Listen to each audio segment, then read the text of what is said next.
Dá para trabalhar na área ainda com o inglês que eu tenho? O inglês que eu tenho é suficiente para trabalhar na minha área?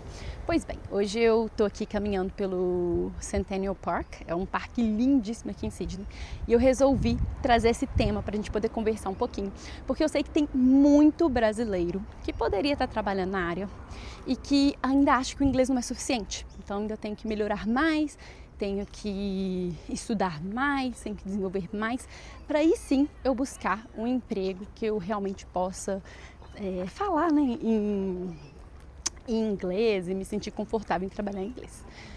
Pois bem, essa é uma crença que eu tive muito durante meu período aqui na Austrália, né? Os primeiros meses, até os primeiros anos. Eu, na verdade, comecei a trabalhar na minha área, né? Eu tive 4 empregos ainda no visto de estudante. Ainda sem achar que o inglês estava suficiente, muito bom para trabalhar na área. E o que eu percebi, na verdade, é que muitas vezes a gente melhora o nosso inglês exatamente no ambiente profissional, porque é onde a gente realmente está exposto ao inglês o tempo todo.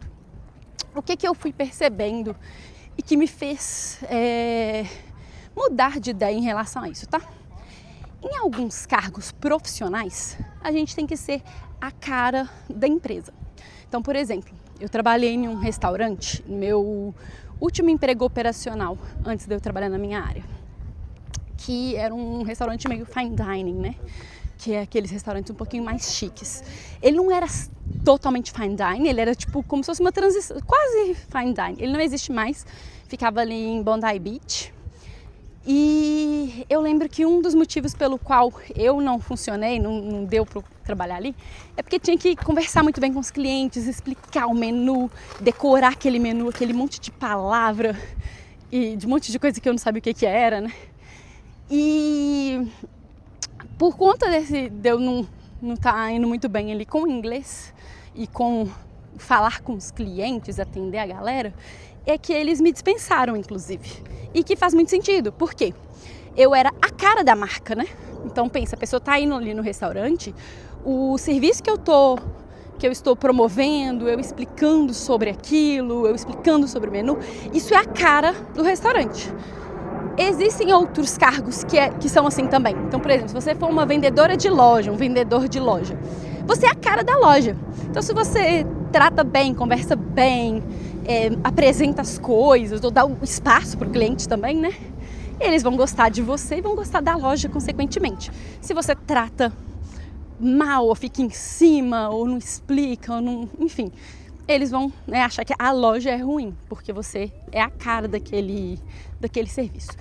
Ao mesmo tempo, existem diversos cargos que você não precisa de lidar com o cliente, você não precisa ser a cara da loja, a cara da empresa, a cara da marca, a cara daquela firma, né? E eu vejo que muitas vezes esse tipo de cargo é mais fácil a gente trabalhar com o inglês. Ok, tem que ter um inglês comunicável, né, gente? É difícil você conseguir um emprego sem você conseguir falar. Então, isso aí é fato.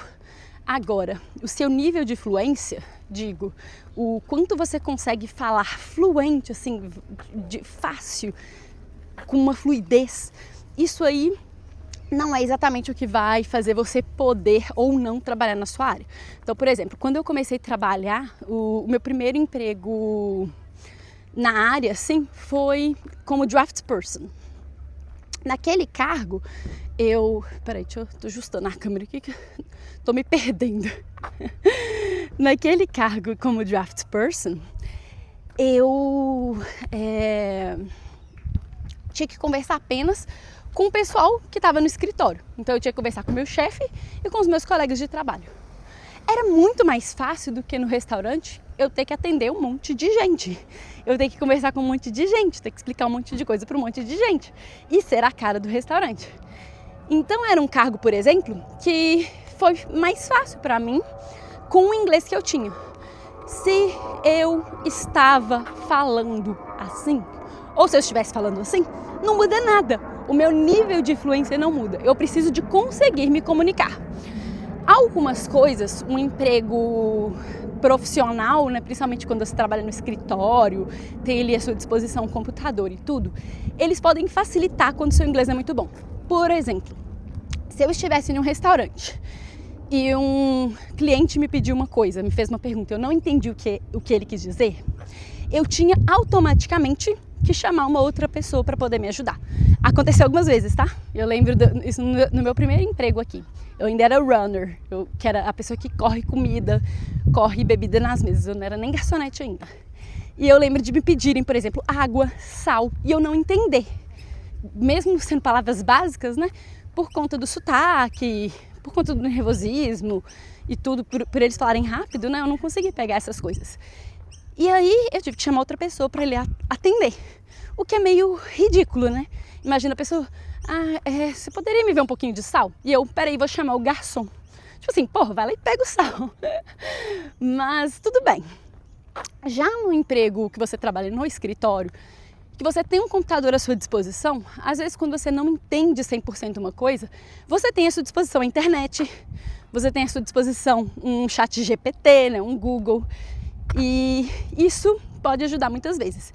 Por exemplo, eu comecei a trabalhar recentemente em uma posição diferente, em uma indústria que eu não tinha trabalhado ainda.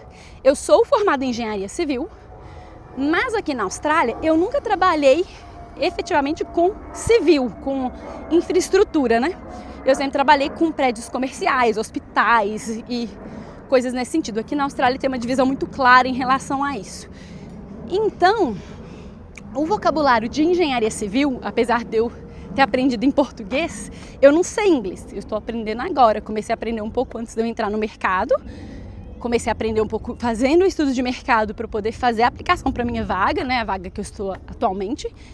Comecei a aprender no aplicativo Elsa. Eu estou utilizando ali algumas técnicas para melhorar o meu inglês. E uma das coisas é realmente melhorar o meu inglês técnico. Inclusive, vou deixar um vídeo aqui, ó. Caso você também queira melhorar o seu inglês técnico, seja, aliás, para uma área específica, né? O inglês para viajar, o inglês da área que eu quero trabalhar, enfim. E eu estava lá no trabalho esses dias, na minha primeira ou segunda semana, e uma pessoa falou comigo assim, eu preciso queria saber como é que tá a questão de não sei o que, da Scalp Protection. Aí eu, Scalp Protection, que merda é essa? Não sabia o que era. Aí o que eu fiz? Escrevi no meu caderno, numa folhinha que estava na minha frente, o que eu ouvi. Então, o que eu imaginei que era? Scalp Protection. O Protection eu peguei e aí escrevi lá, Scalp. Acho que foi S-C-A-U-L. Foi o que eu entendi. Aí, beleza. Poderia ter até perguntado de novo, né? Mas só que como eu trabalho em uma empresa de consultoria. Então, eles me mandaram para trabalhar com cliente. Eu não quero mostrar para o cliente que eu não entendo da parte técnica, né? Então, eu não perguntei. Eu estava ali só com o cliente. Se eu tivesse com o gerente de projetos, né? Que é da minha empresa e tudo, eu teria perguntado. Mas como eu estava só com o cliente, eu preferi não perguntar. Aí, escrevi Google, ChatGPT. Joguei Scalp Protection Civil Industry. Daqui a pouco eu joguei o que a gente está fazendo naquele lugar lá, que a gente está fazendo instalando uma tubulação para água de chuva.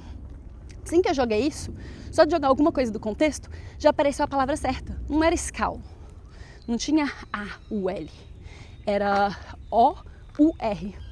Pronto, descobri o que era na hora. Aí o que eu fiz? Fui no ChatGPT, perguntei como é que era, quais eram os processos, pedi para fazer um diagrama para mim. Pronto, agora eu sabia tudo sobre aquilo. Não tudo, né? Mas assim, não passava mais de idiota. Então isso é uma das coisas de quando a gente trabalha num escritório, que a gente acaba tendo uma certa vantagem. Por quê? Você vai ter à sua disposição um computador, você vai poder mexer no seu celular a hora que você precisar. Né? Às vezes num emprego profissional você não entende uma coisa, não dá pra você tirar o seu celular e mexer, porque na verdade você é proibido de mexer no celular na maioria dos empregos, pelo menos todos que eu trabalhei era assim. Já no escritório não, é normal que você tenha, você pode falar, vou ali tomar um café, tirar uns seus 10, 15, 20 minutinhos para poder tomar um café e procurar alguma coisa, ligar para alguém, conversar com alguém, buscar no Google, no ChatGPT. Então essa é mais uma coisa que me mostra, de novo, que às vezes a gente trabalhando na nossa área, se for um serviço de escritório, é até mais fácil com o inglês mais básico, digamos assim, né? Mesmo sem um vocabulário técnico muito rebuscado, porque a gente tem essa forma de melhorar. Agora, claro, se você não conseguir se comunicar, para você fazer uma entrevista, para você conseguir se vender e tudo, isso vai ficar um pouco mais difícil. Não é impossível. E você vai ver quando você entrar para a sua área, que é uma coisa que eu percebi, eu falei, gente, não é possível que tem muita gente com inglês pior do que o seu, já trabalhando, já ganhando mais dinheiro. Por quê? Porque tem o conhecimento técnico. E aí, as empresas aqui precisam de pessoas que tenham conhecimento técnico. E para quem precisa de comunicar mesmo com o cliente ou comunicar com uma equipe, tem uma equipe abaixo, aí essa pessoa realmente vai precisar de ter um inglês melhor. Ah, Carol, então o inglês não é importante? Não, obviamente, quanto melhor for o seu inglês, maiores serão as suas oportunidades, maior vai ser o seu salário, você vai poder alcançar melhores cargos, você vai conseguir fazer melhores reuniões e assim por diante, né? Então, independente de você já estar na área ou não, eu sempre vou recomendar estudar muito inglês. E por conta própria mesmo, se puder fazer alguma aula, faça, né? Eu, no momento, por exemplo, estou fazendo um desafio de 12 semanas de inglês. Então, se você não está participando, se você está precisando de melhorar o seu inglês também, vou deixar aqui para você assistir esse desafio. E se você gostou do vídeo, deixa aí a sua curtida, me siga aqui no canal e até o próximo.